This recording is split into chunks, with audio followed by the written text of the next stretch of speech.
Një 18 vjeçare humbi jetën pasi makina në të cilën udhëtonte si pasagjerë doli nga rruga mbi urën e Dajlanit në Durrës dhe përfundoi brenda një biznesi që tregton lule 10 metra më poshtë.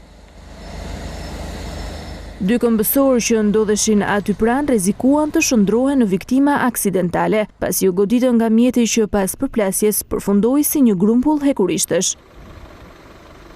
Për të nxjerrë trupin e tërës që humbi jetën dhe drejtuesit të mjetit që mbeti i plagosur, u kërkua ndërhyrja e forcave zjarrfikse.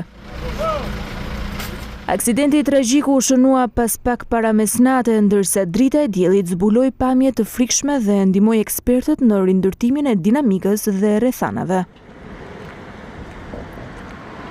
Makina tip BMW X5 drejtohej nga 26 vjeçari Arbëri Xhaxhaj, i cili sipas policisë së Durrësit ishte në gjendje të dehur dhe në momentin e aksidentit mjeti po lëvizte me shpejtësi të lartë tej normave të lejuara në këtë zonë. Teura e Daljanit ka ngatruar rrugën në vend që të merrte kursinë e plazhit kamar të portit. I ka shkuar drejt bordurës së hekurt, të cilën e ka qarë dhe ka përfunduar poshtë rrugës. Mjeti luksoz përllogaritet se ka qenë duke lëvizur me shpejtësi të lartë, përllogaritur mbi 130 km/h, ndaj dhe pasojat ishin të rënda.